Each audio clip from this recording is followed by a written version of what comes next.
अभी भी आप डिस्ट्रैक्ट होते रहेंगे और चीज़ों से तो मुश्किल है होना है ना, क्योंकि अगर 95% चाहिए और ये चाहिए घर वाले जो हमारे हैं वो सिर्फ शर्मा जी के बेटे की नहीं हमारी भी तारीफ करें, तो उसके लिए अब हमें अपना माइंड सेट कर लेना है, क्योंकि अब हार्ड वर्क से काम नहीं होने वाला है, क्योंकि अब हमको चाहिए स्मार्ट वर्क।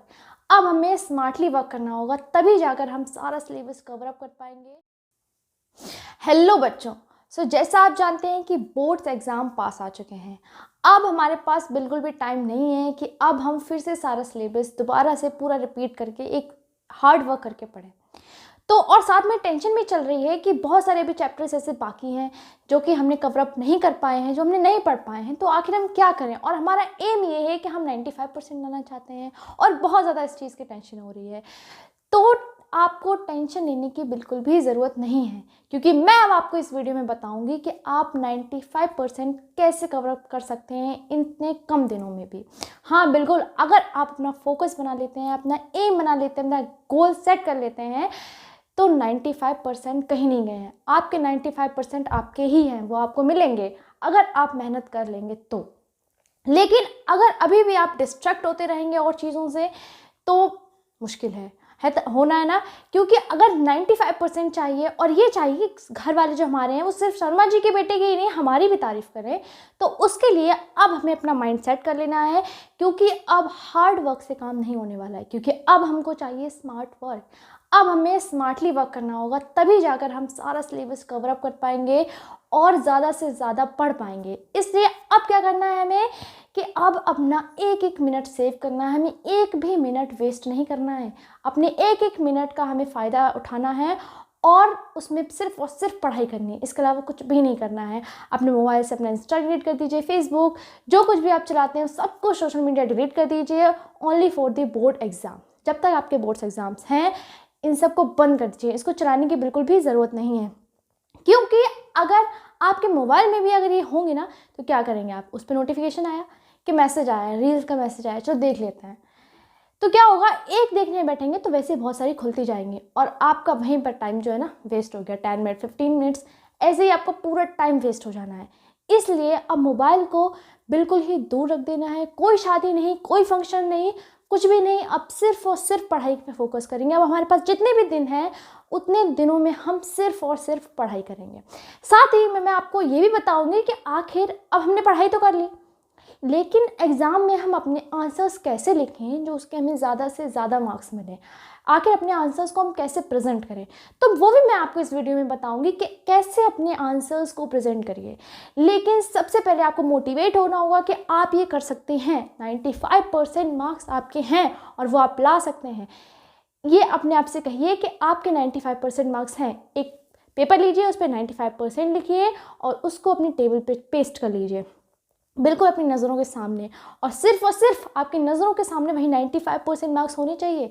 जिनको 100% चाहिए वो 100% का लगा ले, क्योंकि अगर आप जब तक देखते रहेंगे तो आपको एकदम से फोकस रहेगा कि यही हमारा गोल है, हमें 100% मार्क्स लाने ही लाने हैं।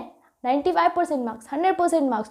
और कमेंट जब रिजल्ट आएगा तो कमेंट में मुझे बताना कि कितने ज़्यादा बच्चों के 95% और 100% मार्क्स आए हैं। तो अब हमें क्या करना है, स्टार्ट करनी है अपनी सारी पढ़ाई। पहले हमें क्या कर लेना है कि हमारा जितना भी सिलेबस है, जितने भी सब्जेक्ट्स हैं हमारे पास, हिंदी, इंग्लिश, मैथ, साइंस, जो कुछ भी हमारे पास, उन सब के ना चैप्टर्स बना लेने हैं हमें। कितने चैप्टर्स हैं हमारे पास टोटली, उन सभी चैप्टर्स में से आपको डिवाइड कर देने हैं कि कौन से चैप्टर्स जो हैं वो पढ़ चुके हैं और कौन से चैप्टर्स हैं जो अभी तक हमने नहीं पढ़े हैं। तो हमें पहला काम क्या करना है कि लास्ट 5 डेज़ के लिए हमें वो चैप्टर्स रखने हैं जो चैप्टर्स हम पढ़ चुके हैं, क्योंकि जो हम पढ़ चुके हैं वो हमें खाली रिवाइज करने हैं और कुछ नहीं करना है, सिर्फ और सिर्फ रिवाइज करने हैं। और वो लास्ट 5 डेज़ में हम करेंगे। और उससे पहले जो हमारे पास दिन है उसमें हम क्या करेंगे, जो हमने चैप्टर्स नहीं पढ़े हैं वो यूट्यूब से वीडियोस देखिए, 1 शॉर्ट वीडियो, उनसे कंप्लीट हो जाएगा, आपका कवर अप हो जाएगा, क्योंकि उससे फास्ट तरीका अब हमारे पास कुछ भी नहीं है। तो हम क्या करेंगे, पहले अंडरस्टैंड करेंगे, इसके बाद जितने भी 8 ईयर्स के जो प्रीवियस ईयर्स के जो क्वेश्चंस हैं, जितने भी क्वेश्चंस आए हैं, चैप्टर पढ़िए, जो आप पढ़ चुके हैं उसे खुद से सॉल्व करिए, ना कि आपको आंसर्स लर्न करने हैं वहाँ से देख के। क्या करना है हमें कि उन क्वेश्चंस को खुद से सॉल्व करना है। जितने भी क्वेश्चंस हैं उनको खुद से सॉल्व करिए। जो क्वेश्चन नहीं आता उसको हम लीव कर देंगे, बाकी क्वेश्चन हम करते रहेंगे और लास्ट में वो क्वेश्चन का जो टॉपिक है वो हम पढ़ेंगे। तो ऐसे हम क्या करेंगे, अपना सिलेबस को कवर अप करेंगे। लेकिन फिर से मैं आपसे कह रही हूँ कि डिस्ट्रैक्ट नहीं होना है बिल्कुल, कि अब हमें क्या हुआ कि क्वेश्चन हमसे नहीं लगा तो हमने क्या किया कि हमने सोचा मोबाइल चला लेते हैं, तो मोबाइल चलाने लगे और 1 घंटा हमारा पूरा वेस्ट हो गया मोबाइल में, फिर से चला गया मोबाइल में। लेकिन नहीं, इसीलिए मैंने वो पोस्टर लगवाया 95% का।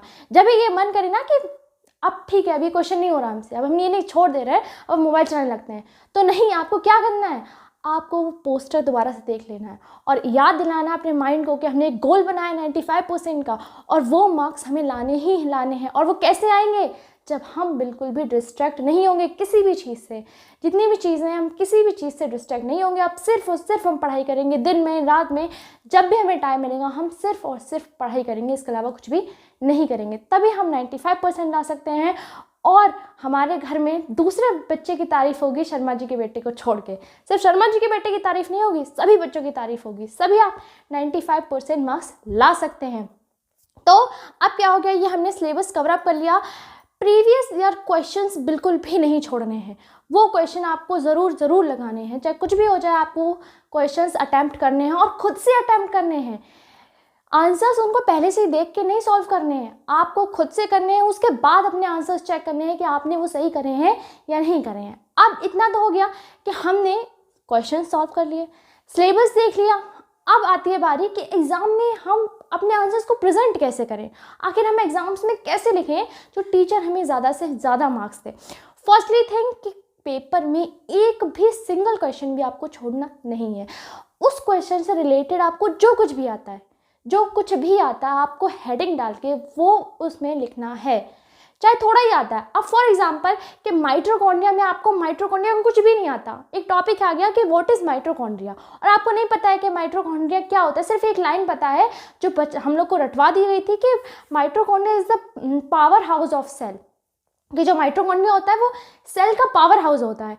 तो क्या किया हमने, पावर हाउस के बारे में सोचा कि माइटोकॉन्ड्रिया अगर पावर हाउस है तो वो बहुत कुछ कर लेता होगा, तो पहले हमने वो लाइन लिख दी mitochondria is a power house of cell, और उसके बारे में जो कुछ हम लिख सकते हैं जो हमें समझ में आ रहा है उससे रिलेटेड वो नीचे पूरा लिख देंगे। लेकिन कोई भी आंसर छोड़ना नहीं है, क्योंकि हर एक क्वेश्चन इंपॉर्टेंट है। अगर आपको 95% मार्क्स चाहिए तो हर एक क्वेश्चन अटैम्प्ट करना पड़ेगा, और हर एक क्वेश्चन अटैम्प्ट करने के लिए आपको क्या करना पड़ेगा, स्मार्ट वर्क करना पड़ेगा, पहले पढ़ना पड़ेगा, जितने भी प्रीवियस ईयर क्वेश्चंस हैं वो सब लगाने पड़ेंगे।